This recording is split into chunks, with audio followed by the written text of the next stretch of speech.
Hi guys, my name's Laura and I'm the Specky Seamstress. Welcome back to my channel. I thought I would tell you a little bit today about what I've been up to because I don't think I'm going to do a monthly makes anymore. I might just do occasional sort of what I've been up to videos, because I don't know, sometimes I'll have made lots in a month and sometimes I won't have made very much, and I don't know, I just don't think it's quite right. Let me know what your thoughts are in the comments box below. But I've been up to some quite fun things, and then I've got a couple of fails to talk about, so shall we get started?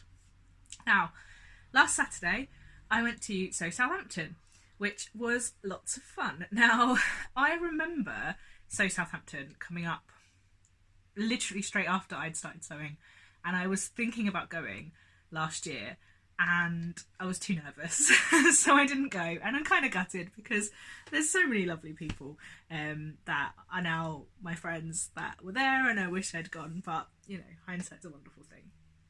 Now, Sew Southampton was organised by three lovely ladies: Sian from Kittenish Behaviour, Gemma from A Girl So Geeky, and Claire from Penguin and Pear Dressmaking, and I'll link all of their details below.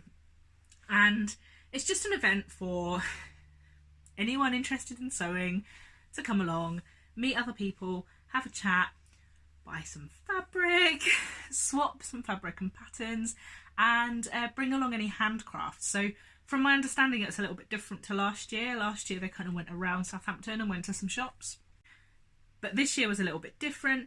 They invited you to come along to a hall that they'd booked, bring any handcrafts that you had. So I took some picking, which was very exciting. Unpicking wasn't exciting, but getting it done was exciting. They also did a fabric and pattern swap, so you could bring along any patterns or fabrics that you didn't want anymore and take some from the swap table. And there were three shops there as well that you could buy fabric from on the day. So there was Eternal Maker, Timeless Fabrics, I think that's right, and Girl Charlie. Now, wait for it, I didn't buy any fabric. I know. I also didn't buy any fabric even when me and Laura Longland went out to John Lewis and Fabricland at lunch. I know. I did, however, come home with some fabric from the swap and some patterns, so let me show you what I've got. Now, I picked up this from the swap table. This is a wall coating from a retired Savile Row tailor, and Jo Brook Flattery was the one who donated it, and she put me a message on Instagram to say that she just really hoped that I loved it because she had a lot of fabric from this retired tailor and she didn't know what to do with all of it, and she thought that someone else could make the most of it. Now, there's over 3 meters of this, which is amazing. And I was surprised that nobody had picked it up when I found it because it was so lovely. After I picked it up, several people asked me if they could have some of it. But I think I'm going to make myself a suit with this. I think I've just got the pattern from Fibre Mood for the Kai blazer. And I think this will be so useful for work to have a really lovely blazer. It's not super fitted, but that kind of is my style. I don't want a really, really fitted blazer. And won't it just be lovely? I can't decide what bottom to make, which is not a sentence I thought I would say. But yeah, I don't know whether to make a skirt, in which case I'd probably make a sew over it tulip skirt, or whether to make a pair of trousers, and I've got a few options for that. I could make the juniper trousers from either Seamwork or Colette. I got it through my Seamwork membership, or the Lazo trousers from Thread Theory, which I am planning on making my first pair this weekend, fingers crossed, to see the fit, because I think, yeah, it'd be amazing to have a pair of trousers, a pair of wool trousers for work. And then on the other end of the scale, from that being probably one of the most sensible fabrics I have in my whole stash, I got this. Now, this is an old curtain, as you can see, and this was donated by Gemma, who is at A Girl So Geeky, and isn't it amazing? It's from George, from Asda, so we all know that I love a bit of that So George duvet cover makes. Well, now I'm branching out to curtains. And this is just really cool. I'm not normally a big flowers and bows sort of girl, but I feel like I'm saying that a lot in vlogs at the minute, and now I'm starting to wonder if maybe I am. But I just really love this. I think it's quite stylised and yeah, really like 50s pin-up style. And JJ at the Camden Stitch picked up the other curtain. I let her have the other curtain. And there's kind of like nearly 2 meters of fabric in each curtain, so I'm not really sure what to make with this. I know that Jay has sort of said that she wants to make something that isn't just the fit and flare dress, which would sort of be the expected thing in this fabric. But maybe I might want the expected thing in this fabric.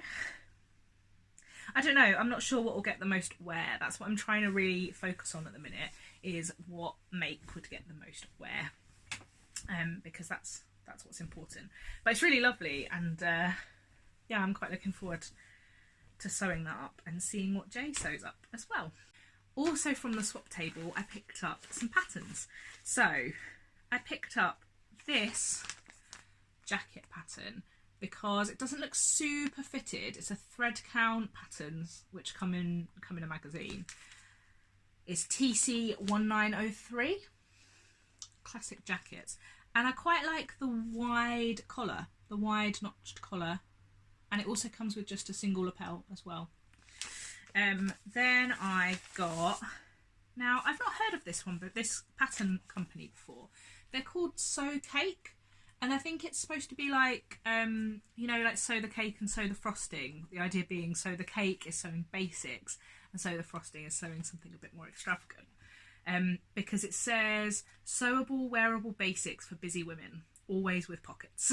So I need to look these up because, yeah, it's called sewingcake.com by the Consulting Dressmaker. And this is a jersey pattern for skirt and top. And I really like it. So I thought that would be quite cool. It says it's for kind of heavy weight. It's a knit top with horseshoe neckline. Never heard of a horseshoe neckline. That must be me. Cap or elbow length sleeves and 4-leaf clover shaped peplum. Optional mid-century sewing challenge, dicky and bias cuffs. So you can add that shirt in as if it's like a fake shirt. The skirt is a woven skirt, so it's a woven pencil skirt, panelled pencil skirt, which is quite cool because the pencil skirt pattern that I have is one that I made about a week after I started sewing, and maybe I should use a pattern. It looks like it's got really nice pockets actually, so yeah, that one I will update you on because I'm really interested in that, the Sew Cake hummingbird. What else have I acquired recently? I've acquired some sewing tools. So I've finally bought myself a French curve, some new bobbins, and what else have I bought? A buttonhole slit tool, rather than using a seam ripper because I had an accident with one of my buttonholes, and having been a little bit cocky about how, oh, I don't need one of those special tools, I just use my seam ripper. Yeah, I learnt the hard way. So I've acquired those, which I'm really excited about because yeah, I feel like I'm growing in my dressmaking ability. And then I've picked up a couple of things from the D-Stash for Kids with Cancer Instagram account. So if you haven't heard of that and you're on Instagram, there's a lovely lady from Slow Sleep Deprived, whose daughter was diagnosed with cancer recently, and she's doing a D-Stash so people can send her pictures and descriptions of some fabrics that they're looking to de-stash, or some patterns, or anything sewing related, and then people can donate, and she's raised over £1,300 so far, so do go check it out because people are donating some really cool things. And I picked up a simple sew Shannon set, the Shannon collection, which is a pair of kind of like nautical trousers. I actually really like the shorts version, high-waisted nautical shorts, and a jersey t-shirt. which I thought was quite cool. So I picked up that, and I also picked up Gertie's new fashion textbook. Now that's not going to show up very well at all, is it? There we go. Now this says Gertie's a fashion textbook for body confident sewing. And I had to buy it. So this was donated and I picked it up, and I haven't really looked at it yet at all, but I will probably be doing a little bit of a talk about this in my body confidence vlog that I'm preparing for. So I'm going to put that up there. Then I also bought the Gertie Sews Jiffy Dresses book. Now, if you haven't heard of this, you must have been living under a rock, because this has been really popular. It's been out for a little while now, and the idea is that these are sort of vintage inspired dresses that you can sew in a jiffy, so you can make in a day. And it comes with 5 patterns, and I wasn't going to buy it, but then I saw, I'm trying to find it, I saw someone make this, the chemise dress with the sweetheart neckline, and I absolutely loved it. They made it with a big gathered skirt, and I just thought it was amazing. So I bought it. It was sort of £12 on Amazon. It comes with a few different dress patterns, and I'm gonna trace one out and cut one out at some point, along with all of the other patterns I've got to sew, and I'll let you know how I get on with that. Now, I've also been getting loads of patterns printed. So I have reasonably recently converted to PDF patterns. I used to be a paper pattern girl, and I have tried a few different pattern printers, but currently I'm using Liz Williams from In Stitches, and I'll link the details below. She's great. Any order that's over 3 patterns, you get free postage, which is really cool, and she prints them on really good quality proper paper, so you're less likely to rip it and tear it, which is great. So I've had loads of patterns printed recently, which I'm going to be tracing out on my day off tomorrow, ahead of a sewing weekend that I'm having with a friend. So she's coming around here, and she's got a bunch of patterns sent to me as well. Now, the last thing I've been doing is failing at entering Instagram challenges. That sounds a bit odd, doesn't it? I love an Instagram challenge, and I mentioned in my first sewing birthday video that the sewing community online can be both amazing and inspiring and supportive and encouraging and really overwhelming because there is so much going on and so many people making so many garments that it can be quite stressful and overwhelming. And I said in my birthday video that it was about knowing when that you need to just take a rest and take a break and not join in. And I think I hit that this month, at the end of this month. So there were 2 challenges that I really wanted to take part in, and wasn't able to. So the sewing patterns and prints challenge for July was Sewing Juicy July. So it was using fabrics with a fruit print, and I entered once, but I've been doing quite well at entering sort of 3 or 4 times every month, and I had some really lovely fabrics that I wanted to use. So I had a little scrap of this, but I was going to colour block, which has fruit bowls on it, and I had this viscose from Fabricland, and also a lovely t-shirt that I wanted to refashion, and I just didn't get around to it, and I was getting myself a little bit stressed about it. I made a mistake with this one, which was unfortunately unfixable because I didn't have very much fabric, and I ripped a hole in the pockets while I was sewing this one, and I think I was still planning on getting at least one of these finished before the end of the month. And then I got to the Saturday of Sew Southampton, and I was going away with work on the Sunday, and I wasn't going to be back until August, and I was getting myself in a little bit of a stress about it. And I got back home, and my husband was like, "Are you going to go and sew then?" And I sort of just said, no, I think I need to stop and just accept that I'm not going to be able to enter that challenge again. And I think that the reason I'm bringing this up is because I set myself very high productivity standards, but you have to be kind to yourself and let yourself know that it's okay to take a break.